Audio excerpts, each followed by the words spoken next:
Hey mom, I'm very excited today. I'm going for a birthday party. We will have lots of fun, dance, dinner, yeah. અરે વાહ, કોની birthday party છે? કેટલા વાગે જવાનું છે? It's Dolly's birthday party. 8 વાગે જવાનું છે અને બધાની મોમ્સ પણ આવવાની છે. શું વાત છે? તો આજે મારે બધું જલ્દી કામ કરવું પડશે. તો ફ્રેશ થઈ જા, હું તારા માટે નાસ્તો બનાવી લાવું. Mom, what are you making for me in breakfast? Dhokla બનાવું છું તારા માટે. ક્યારેક મેગી ને પાસ્તા ને એવું કંઈક બનાવતી હોય તો? રિયા, એ આપણી હેલ્થ માટે સારું છે? સોરી, પણ જલ્દી બનાવજે, હું ડાન્સની પ્રેક્ટિસ કરી લઉં. આજે તો બહુ મજા પડશે બધી ફ્રેન્ડ્સ સાથે એન્જોય કરવાની. तेरी बातों में ऐसा उलझा जिया, बैठे ही बैठे मैंने दिल खो दिया. टिन टिन टिन tin.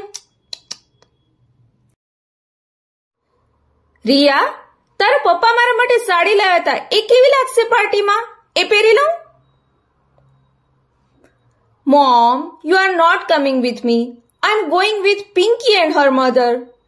Mom, you know she is very smart and modern. She knows car driving. તો અને તું બિલકુલ ચિંતા નહીં કર. એ રાત્રે એમની કારમાં મને આપણા ઘરે આવીને મૂકી જશે.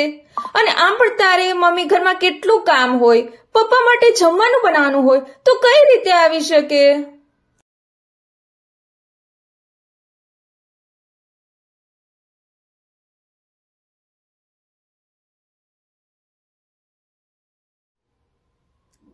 લે, પિંકીના મમ્મીનો ફોન છે, વાત કર. હેલો, જય શ્રી કૃષ્ણ, કેમ છો? મજામાં ને? એવું નથી, આજ સવારથી મારી તબિયત થોડી ઠીક નથી લાગતી, તો હું પાર્ટીમાં નથી આવવાની. પણ તમે મારે રિયાનું ધ્યાન રાખજો હો. અરે ના, એવું કંઈ નથી. સારું, આવજો, જય શ્રી કૃષ્ણ. મોમ, તે એવું કેમ કીધું કે તારી તબિયત ઠીક નથી? You are absolutely fine. હું તારી સાથે પાર્ટીમાં આવું તો બધા મારા વિશે વાતો કરે અને તને શરમ આવે, એટલે. મેં પાર્ટીમાં આવવાની એટલા માટે ના પાડી કે તું પાર્ટીમાં હંમેશા ઓલ્ડ ગુજરાતી સાડી પહેરે છે અને પાર્ટીમાં આવું સારું ન લાગે. મોમ, તો થોડી મોડર્ન બની જા, ફેશનેબલ બની જા. Mind your language. I can speak in English and I can wear fashionable party wear dresses. But I feel proud to wear this Gujarati sari and I feel proud to speak in Gujarati. Understand? આ ગુજરાતી સાડી મારી તાકાત છે અને મને મારી ભાષા બહુ ગમે છે. જો આ સાડી પહેરીને હું ગુજરાતી ભાષામાં કોઈને બે શબ્દ ઊંચા અવાજે કહી દઉં ને, તો કોઈની હિંમત ના થાય કે મારી સામે આંખ ઉઠાવીને પણ જોઈ શકે.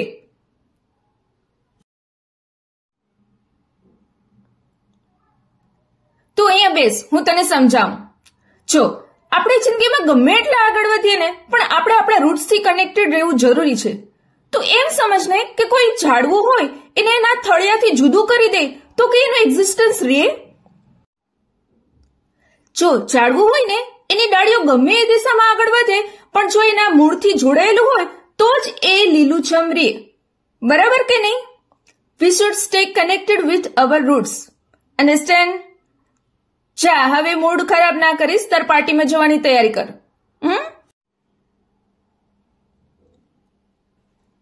Mummy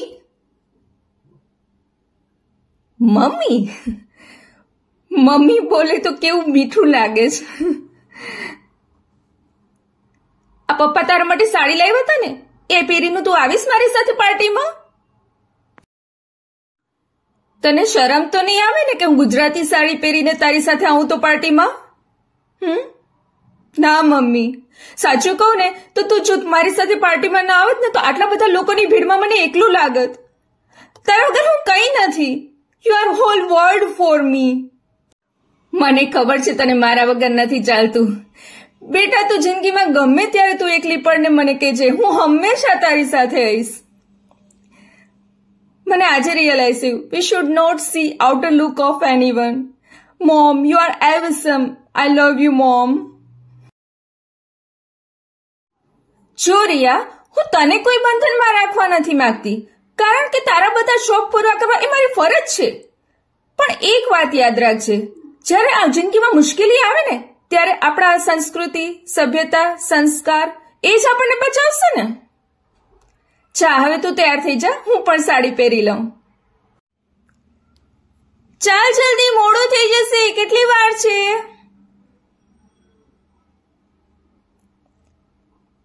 Vav mom, you are looking gorgeous.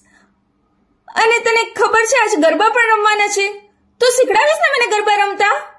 And I am sure જ્યારે તું ગરબા કરીશ ત્યારે બધા તને જોતા રહી જશે. અરે હા, હું તને ગરબા રમતા શીખડાવી દઈશ. અને હા, તારા પપ્પાના જમવાની ચિંતા ના કરતી હો. મેં એમના માટે થેપલા અને સેવ ટમેટાનું શાક બનાવી દીધા છે, એ આવીને જમી લેશે.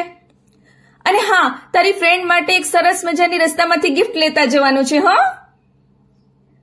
અરે હા, એ તો હું ભૂલી જ ગઈ હતી. મારી ગુજરાતણ મમ્મી બધાનું બધું મેનેજ કરી લે છે. હો, જય શ્રી કૃષ્ણ.